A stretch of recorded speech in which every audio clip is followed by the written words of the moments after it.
ওয়াকুলিল হাক্কু মির রাব্বিকুম ফামান শাআ ফালইউমিন ওয়া মান শাআ ফালইয়াকফুর ইলা আখিরিল আয়াত। সম্মানিত দিনী ভাইরা, একটি বিষয় নিয়ে আমি আলোচনা করতে আসছি সংক্ষিপ্ত সময়ে। মানে বিষয়টি হলো যে আমাদের যে দিনী ভাইরা আছেন বা যাদেরকে আমরা দিনী ভাই মনে করি বা আমাদের সাথে একই দিনে ঈদ ও সিয়ামের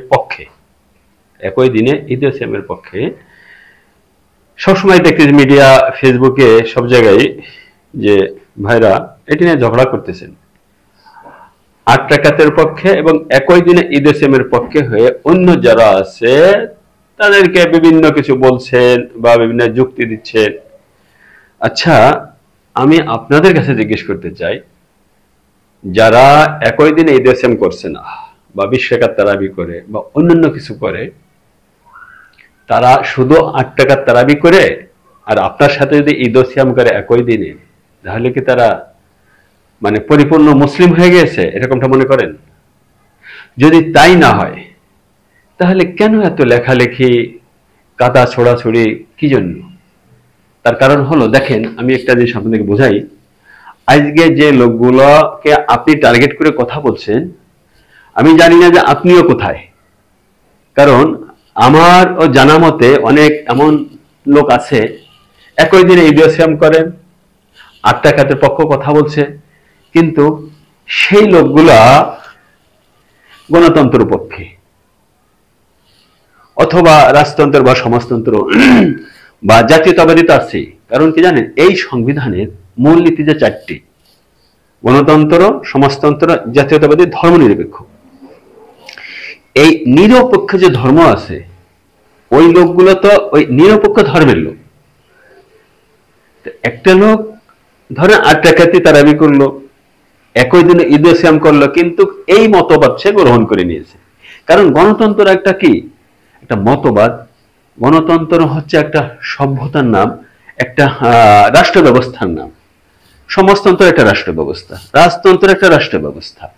তো এই যে রাষ্ট্র ব্যবস্থাগুলো আছে, যে রাষ্ট্র ব্যবস্থায় বলছে প্রজাতন্ত্রের সকল ক্ষমতার মালিক জনগণ, এবং এটাকে বাদ দিয়ে এটাকে তারা মেনে নিয়েছে।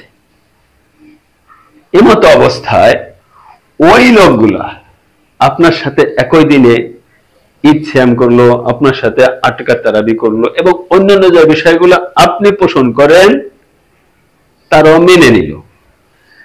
কিন্তু সেই লোকগুলো তো আজকে সমাজে যে লোকগুলো আছে তারা তো এখানে, এই যে এটা এগুলো পক্ষে, এটা এটা এটা এই যে নিরপেক্ষ ধর্ম বোঝেন যে বিষয়টা নিরপেক্ষ ধর্ম। তা নিরপেক্ষ ধর্ম, গণতন্ত্র, রাজতন্ত্র, সমাজতন্ত্র, এদের ধর্মই হলো নিরপেক্ষ ধর্ম। কাজেই এই ধর্মের যে নীতি আছে, এই ধর্মের যে বিষয়গুলো আছে, তারা সেটাই করতেছে। আপনি এইগুলোকে পরিবর্তন না এনে শুধুমাত্র 8 রাকাত তারাবি হোক, একই দিনে ঈদ ও সিয়াম হোক, তাহলে আপনার কাছে সে মুসলমান। তাহলে আমি বলবো যে আপনিও মনে হয় দিন বুঝেননি আসলে। এটা নিয়ে আমি দেখি ফেসবুকে লেখালেখি হচ্ছে, মানে প্রচুর লেখালেখি চলতেছে। আপনি কি চান যে এই লোকগুলো আপনার সাথে একমত পোষণ করুক, 8 রাকাতে তারাবি আর একই দিনে ঈদ ও সিয়াম, বাকি এইগুলো তার জায়গায় থাকুক? এইগুলো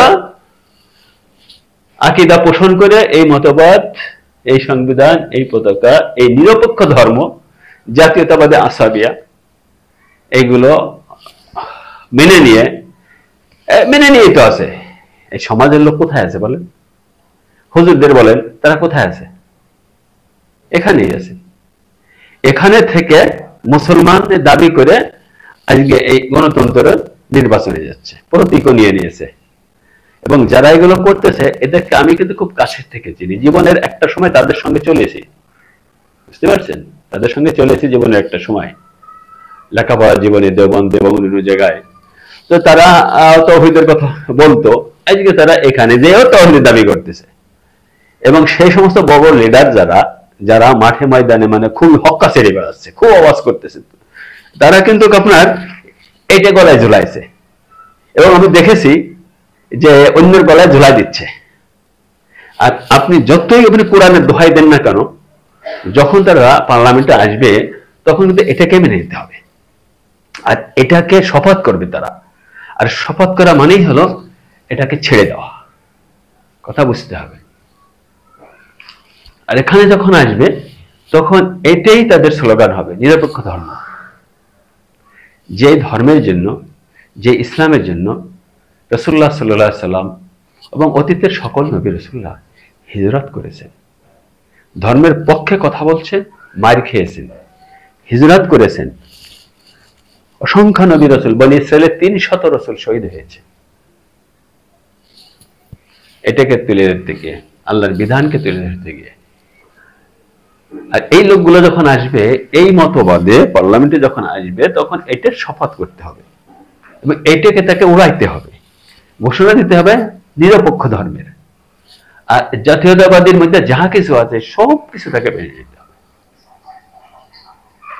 এই লোকগুলো আপনার 8 টাকা পড়ুক না 20 টাকা পড়ুক, একদিনে শ্যাম করুক না আর একদিনে করুক, কি আসে যায়? লাভটাকে সেটা বলেন তো দেখি, কি লাভ? কোনো লাভ নেই।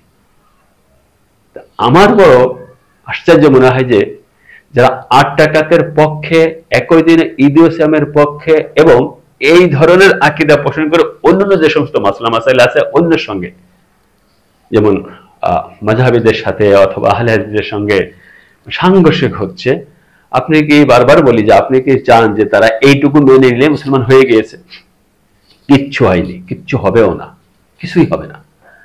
কারণ মূলে দাঁড়িয়ে এই যে এটাই তো আকীদার বিষয়, এইটা একটা মতবাদ, এটা একটা ধর্ম। হ্যাঁ, এই ধর্মে যে যা কিছু হচ্ছে এবং যা জগতে আপনি দেখতেছেন সব ঠিক আছে, এই মতবাদে অথবা সমাজতন্ত্র বা রাজতন্ত্র মতবাদে নিয়ে এই যে আপনি দুনিয়া যা কিছু দেখতেছেন সব ঠিক আছে এই মতবাদের আলোকে।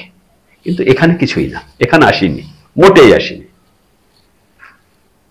এটি হলো বিষয়টি। কাজেই এই ধরনের লেখালেখি, কাদা ছড়াছড়ি, একে অপরকে গালমন্দ করা, কেউ কাউকে জাহান্নামের কুকুর বলে গালি দিচ্ছে, কেউ এ বলতেছে ও বলতেছে তা বলতেছে, এটা ঠিক না ভাই, এটা ঠিক না, আমি এটা মনে করি না। কারণ মূলে তারা ভিন্ন জায়গায়, সুতরাং তাদেরকে এখানে আনার চেষ্টা করেন, এখান থেকে ছড়াইয়ে এখান থেকে এখানে আনার চেষ্টা করেন। এই আকীদাটাকে বুঝান যে এটা একটা রাষ্ট্র ব্যবস্থা, এটা একটা রাষ্ট্র, এটা একটা জগৎ, এটা আর একটা জগৎ, এটা বোঝাবে। তাহলে ইনশাআল্লাহ হয়তো আপনি কিছুটা মোটামুটি সফল হতে পারবেন।